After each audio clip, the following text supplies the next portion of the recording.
오늘 두 가지 사건의 말씀을 하셨죠.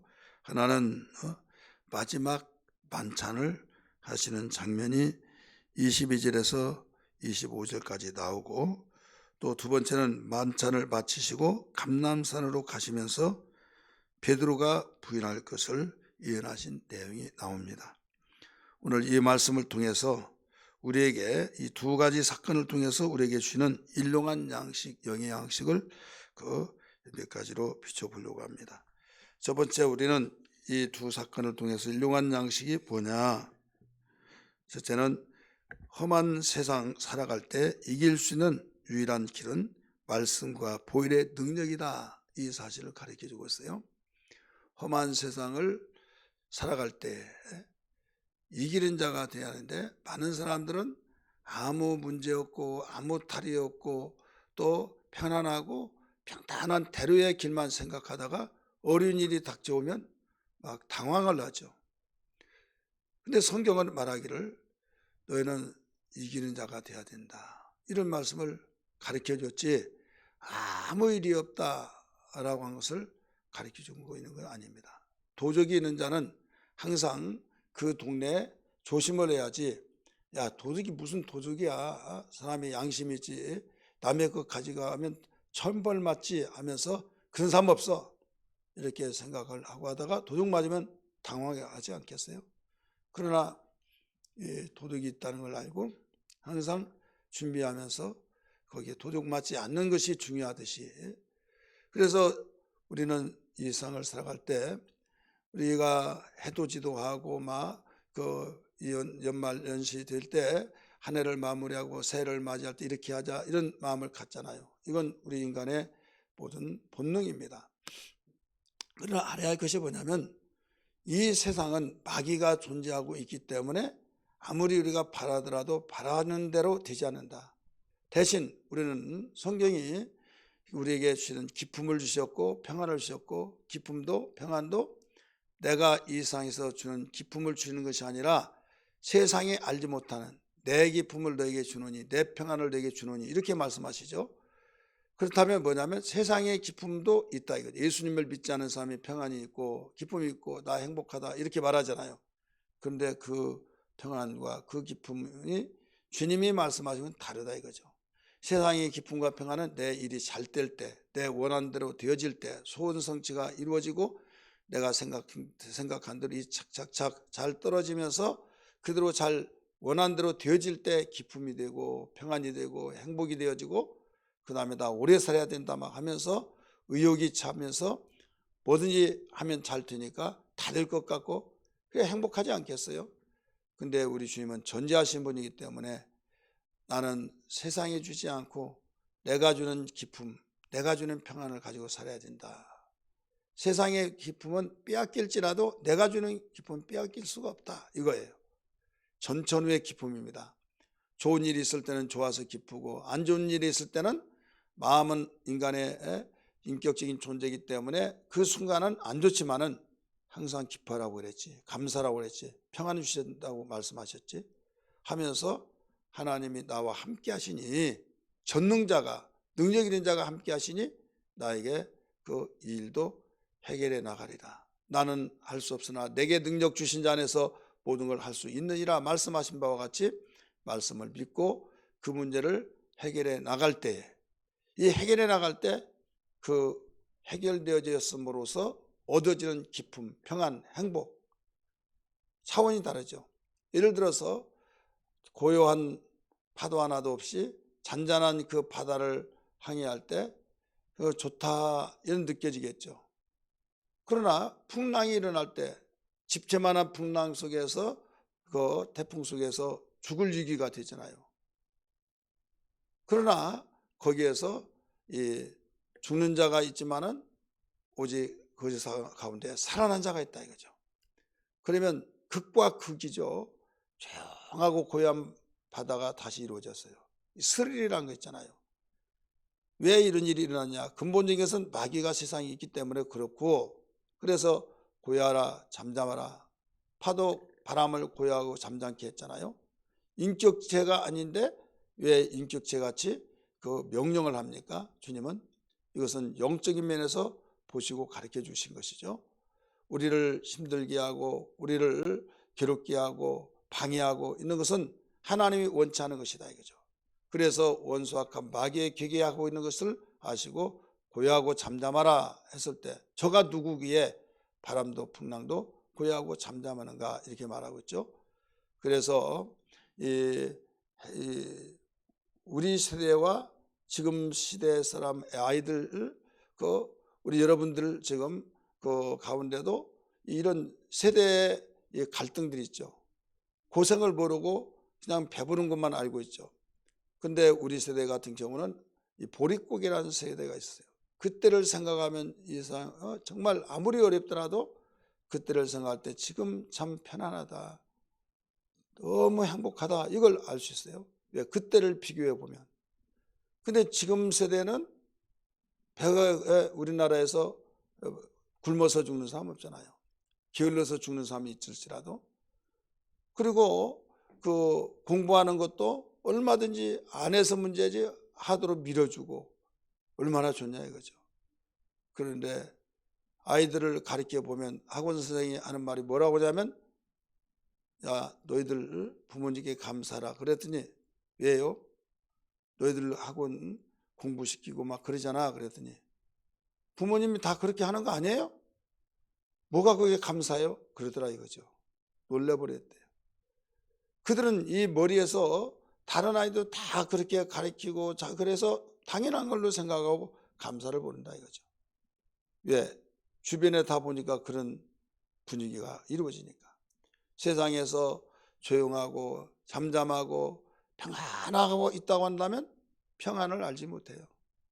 왜? 이 불안과 공포를 모르고 다 당연한 이렇게 세기 때문에. 그러나 어떤 절망 자리에 있을 때 소망이라는 것이 있고 불안이라는 것이 있을 때 평안이 주어진 것처럼, 그래서 마귀가 있는 것을 우리는 정말 마귀의 역사는 도둑질하고 죽이고 멸망시키기 때문에 너무 힘들지만은 우리 하나님은 함께 하기 때문에 우리를 도우셔서 거기에서 승리가 되어지고 이김이 되어지기 때문에 결국은 축복으로 나가기 때문에 감사가 되어지고 또 거기에서 얻어진 평안과 행복을 알 수 있어서 더욱 우리는 평상시의 삶을 감사와 찬양으로 우리 만들어가고 있다는 걸 믿기 바랍니다. 그러므로 오늘 험한 세상을 살아갈 때 말씀과 기도로 이겨낸다, 이런 말씀을 우리에게 주셨어요. 그게 어떤 사건을 통해서 비춰줄 수 있는가 하면 여기에 최후의 만찬을 통해서 가르쳐주고 있죠. 이 떡을 떼라 하면서 내 살이다, 이 잔을 들어라 내 언약의 피다. 언약은 약속이에요. 너희가 아무리 어렵고 힘들지라도 내가 약속하마 하면서 살 길을 열어놓으셨다 이거죠. 험한 세상이기 때문에 너희가 죽을 것 같지만 아니야, 내가 있다 하면서 내가 너를 살리기 위해서 십자가에 내가 죽고 피를 흘려준다, 이 사실을 가르쳐주면서 언약의 피라라고 일러주셨어요. 그러니까 우리의 살 길은, 세상 험한 세상을 살아가는 길은, 승리하는 유일한 길은 말씀과 보혈의 능력이다 이거죠. 믿으시길 바랍니다. 그러면서 내가 다시는 포도나무에서 나는 포도주를 마시지 않겠다. 마실 수가 없잖아요. 하나님의 나라에서 새 것으로 마시기 전에는 절대 마시지 않겠다라고 하면서 그 말씀을 하시면서 어떻게 합니까? 감난산으로 26절 보면 8절 26절, 이에 그들이 찬미하고 감난산으로 가니라. 자, 왜 조찬도 있고 넌치도 있고 점심도 있고 저녁도 있는데 하필이면 저녁 식사를 통해서 이 말씀을 하셨을까? 여러분, 의미가 있어요. 자, 조찬에서도 할 수 있고 점심 때 할 수도 있고, 대부분 저녁에는 시간이 아닌데 점심 약속한 사람들이 있잖아요. 근데 왜 하필이면 저녁에 했느냐 이거예요. 어떤 사람은 분위기가 나기 위해서. 여러분, 분위기가 뭐 저녁만 납니까? 왜 하필이면 저녁이냐, 우리가 알아야만 됩니다. 근본적인 것은 유월절에게서 나왔기 때문에. 유월절은 저녁에 그 양을 잡고 음식을 먹어라 이렇게 말했죠. 그래서 유월절과 이 최후의 만찬은 바로 연결되집니다. 그렇다면 왜 유월절은 저녁에 했냐? 왜냐하면 저녁은 지금 이 해가 지고 곧바로 시작이 되잖아요. 이 저녁을 먹잖아요. 이건 우리의 삶의 어둠이 시작됐다 이거예요. 어둠이 시작되어지면서 가면서부터 시간이 어둠이 짙어지면서 바로 험한 세상을 가리키고 있는 거예요. 이때 먹는 그 기쁨, 또 약속된 이 언약의 그 평안. 그래서 아무리 어려운 세상이라 할지라도 이기며 살아야 된다. 또 이는 승리가 있다. 약속을 해주셨다 이거죠. 그래서 말씀과 보혈의 능력을 통해서 바로 이런 우리의 세상을 이길 수 있는 비결인 것을 믿기 바랍니다. 마지막으로 우리에게 주신 말씀은 여기에 주님 말씀을 믿고 준비하며 살아야 된다. 이런 말씀을 가르쳐 주셨어요. 여기 27절 한번 보시기 바랍니다. 27절 시작. 예수께서 제자들에게 이르시되 너희가 다 나를 버리리라. 이는 기록된 바 내가 목자를 치리니 양들이 흩어지리라 하였음이라. 그러나 내가 살아나니 너희보다 먼저 갈릴리로 가리라. 이렇게 말했죠.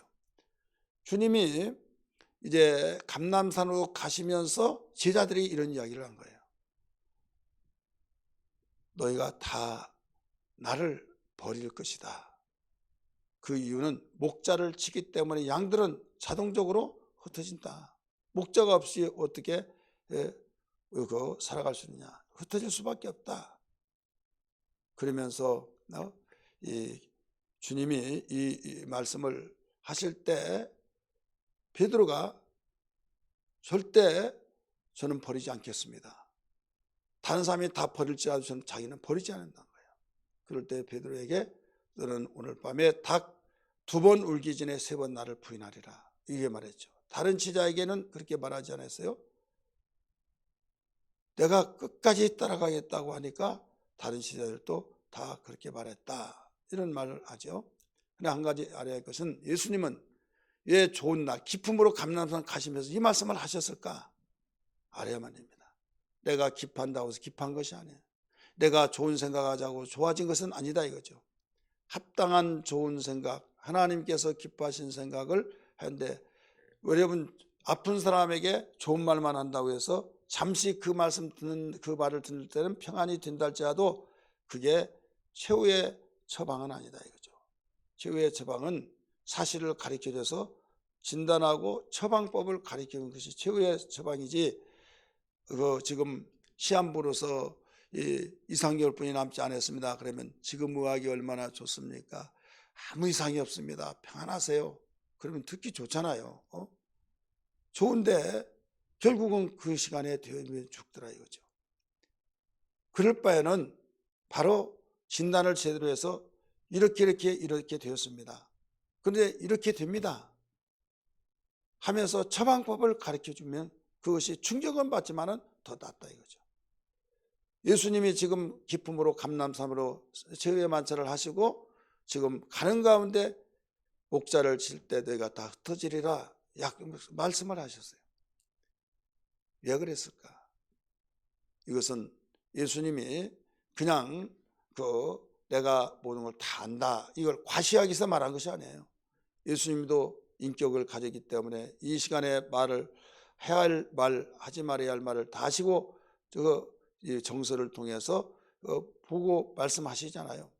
그렇지만은 그보다 더 중요한 말씀이다 이거죠. 여기에서 흩어진다면 그 말을 가르쳐 주지 않으면 안 된다. 왜? 기록된 바 이 말씀을 하셨잖아요. 한번 따라서 합시다. 기록된 바. 기록된 말씀에 의해서 바로 이 말을 마지막으로 가르쳐 준 겁니다. 성경 봅니다. 27절 말씀. 예수께서 제자들에게 이르시되 너희가 다 나를 버리라. 이는 뭐라고 그랬어요?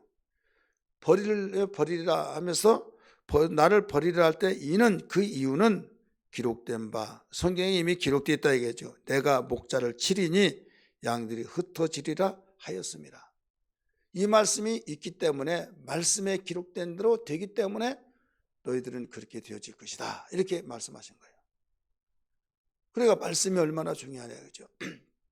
그럴 때 왜 우리가 주님을 버립니까? 다른 제자는 모를지라도 저는 버리지 않겠습니다 할 때 자만하고 오만하죠. 왜?